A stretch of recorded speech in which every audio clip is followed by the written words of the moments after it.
Hello fellow book nerds, this is Gabby and today we're talking about female rage. I think books examining female rage are awesome. They usually become my favorites, they're impactful, and I love them. So I wanted to share with you some recommendations. Female rage, how would I explain it? I don't know. For me, when I'm talking here about female rage in books, it's just books talking about women's struggles filled with righteous anger and feeling like, we're gonna destroy the patriarchy. I think that's kind of the feeling I'm going for. We have 10 books and I'm excited to talk about them. Number 1 is a book that inspired this video, which is Extasia by Claire Legrand. So in this book, we have a cult, and in this cult, the men are the ones in power, women are believed to have caused the downfall of the world many years ago. So this is post-apocalyptic, and because of that, they're now hailed as the enemy, basically. And women have to be, they're subjugated, they're follow the word of men, and every couple years, I think, they choose like 3 women to be saints, and the saints are basically punching bugs. They're considered, the punishment for women's sins, and they have to kind of take on all of the cult's revenge, I guess. And we follow Amenity, who's our main character, and her mother has recently been executed for like cheating on her dad and being a witch, I guess, I don't know, but being evil. And our main character believes wholeheartedly in this world and in this order and God. But murders start taking place in the cult and men start dying, and she kind of goes into the world of witchcraft to find out what happens. This book, Female Rage, is what it's all about. It's about how men will blame women for anything and everything. It's about standing up for yourself, like the indoctrination and the kind of stories and the things you believe, how some men are complacent, how some should really examine themselves even if they think they're good men, that kind of thing. It's a really beautiful story. Beautiful. It's gritty, it's gross, it's intense, it's grim, but it is really impactful, and I really enjoyed reading it, and I think the audiobook was done very well. And again, it really inspired me to kind of do this. I was going to do like 5 reasons to read this book, and like my 1 reason was going to be Female Rage. So I thought, why not do like a little list recommending other books with kind of similar zest of women. So book number 2 is Girls with Sharp Sticks by Suzanne Young. So this is a story where we follow a girl who's in this finishing school. So it's like a school for proper ladies. They learn how to be good housewives in this school, and it's about the main character kind of figuring out what this place really is, kind of finding their place. Again, it's all about that indoctrination and believing whatever they're being told and kind of breaking out of that mold. So I think this is a duology or even a trilogy. I only read book 1, but I thought it was really, really well done. It kind of gets you angry when you need to. It has some really cool female friendships, and it's a story about strength and coming into your own and rejecting patriarchy, which is awesome. Next up, we have Weep Woman Weep by Maria de Blaise. So this book is kind of fabulism kind of story where we have a girl who, I think she lives in like New Mexico or something, and she's lived in a small town her whole life, and she believes in the story of La Llorona. And La Llorona in this story, the main character believes that she kidnaps girls and women from this village, drags them under the sea, and then come back different, devoid of life, devoid of ambition, just wanting to be good wives, submissive wives. And her best friend gets taken, and it's kind of her life. It's not just when she's young, but she goes through her life and kind of tries not to be taken by La Llorona. It's kind of her enemy number 1. But this is quite a short book, but it's such an impactful story. I really loved it. It talks about, small communities. It talks about complacency and following your dreams, and how you can get stuck in that cycle of just listening whatever people tell you. And it's really, really impactful, very short, but really amazing. I loved it, and I just cannot recommend it enough. Not enough people know about it, and it's just done so well. Next up, we have A Song Below Water by Bethany C. Morrow. So in this one, we follow two sisters who either both or one of them is a siren. And sirens in this world, I think with their voice, they can like compel men to do stuff. But it's like a contemporary story, and sirens are known to like exist. They're like controlled in this world, and they can be put on this collar that kind of prevents them from using their power. And one woman, I think she gets murdered, and then there's a trial, and it's revealed that she was famous, but it's revealed that she was a siren. And it's about, you know, the main character kind of going to protest and kind of processing that. I didn't absolutely love the writing in this book, but I do think that the story itself, you know, about standing out for yourself, using your voice, people stealing your voice, people not letting women, you know, speak up, and it's also kind of about women, but also about race and the kind of intersection of that. I think it's just purely Black women that are sirens in this world, so, you know, there's that other dimension to it. But I did really talk about, you know, being silenced and kind of standing up for yourself and standing up for others as well, and the repercussions being quite severe. Solid read. I would kind of recommend. I wanted to read it for mermaids, and there wasn't that many mermaids, but I do think the book itself was good. Next up, we have Who Fears Death by Nnedi Okorafor.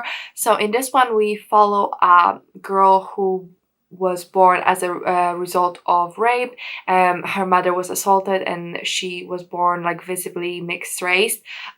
This is post-apocalyptic as well, set in Africa. As a child of sexual assault is considered other and like bad omen and bad luck, and it's about her going through life and kind of coming to her own power. It's definitely very poignant how in this story, you know, people who are a result of sexual assault are treated like the devil and bringing bad luck, and like, you know, like when she was little, like people threw stones on her and stuff like that, and like villainization of these children instead of the actual assaulters. Very very relevant conversation, and overall it was all about, you know, rage that she felt at being othered, not only because of her race but also her gender. You know, she's got kind of like magical powers, and the way she's treated versus like the way that teachers are refusing to teach her versus her male counterparts. And it's just a lot of like pushing back and pushing boundaries and examining how people are treated and that kind of thing. So I thought it was done very well. I did enjoy this book. It is it's graphic at times, and it's very like, you know, hard to read, but I think it was done well. Next up, we have We Set the Dark on Fire by Tehlor K. Mejia. So this book is a I think fantasy, and we follow this like island or village where there's this school for like proper women, or like a school where you get taught how to be a good wife. So I think in this community, a man can have two wives, and each of the wives has different purpose. And the school, they teach you, they kind of segregate the woman into two categories, and you being taught like one wife I think is like for like the motherly warm side, for like sexual intercourse, that kind of thing, and then the other is like running a household and for the more like intellectual parts of, you know, being a woman and running a house. So like the two women have a completely separate kind of role in the man's life. And it's also sapphic romance, and it's kind of like, you know, again about the society and what that does and how messed up that thinking is, and the role of women in society. So really well done. I think sequel was even better than the first book because it's a duology.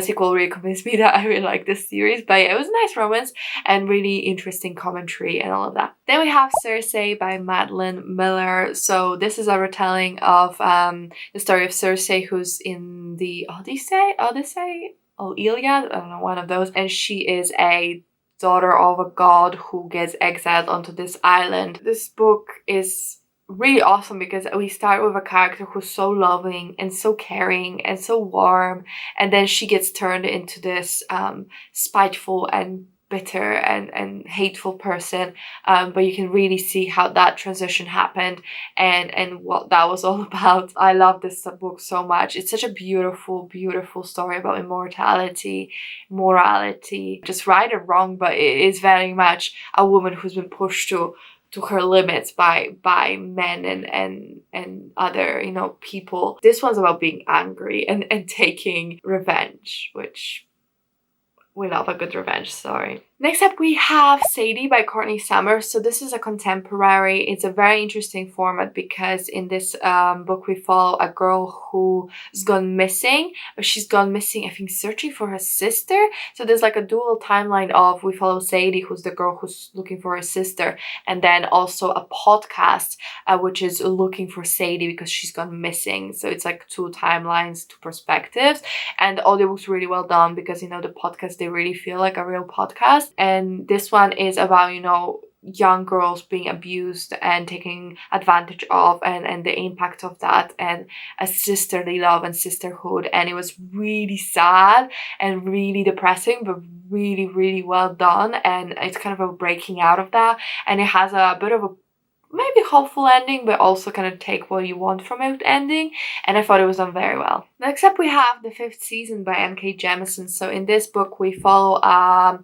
world where people have like magical earth power, so they can kind of control seasons and not seasons but earth, and like every once in a while one of these people will like kind of explode, and then you have a fifth season, which is considered like a really bad season, and we have three perspectives in this. A woman who's a mother and her son's gone missing, I think, or her daughter's gone missing, and her son's died, and then a woman who joined like a military kind of situation, and then a young girl who finds out she has these powers. This one was really about, you know, breaking out of toxic, terrible situations, but it was also about a woman coming to her own and finding a relationship that really worked for her, and a relationship dynamic. It has a polyamorous relationship, and I really like that. And it's about motherhood, ferocious motherhood that I think sometimes mothers don't get the respect they deserve. And this one definitely is about, you know, ferociousness of motherhood and what that means. And yeah, it's just such a awesome book. It's a bit confusing because it does have those three perspectives and you don't entirely understand how they go with each other at first, but I really, really loved it. I really want to continue with next book in the series. And the 10th book I wanted to recommend is a non-fiction, but I thought it fitted well because it got me really angry, you know, at the unfairness of the world. And this is Invisible Woman by Caroline Criado Perez. They're like Invisible Woman, Data Bias in a World Designed for Men. So this book is a non-fiction, and it does feel more like, you know, a statement of fact, but it does have some commentary as well.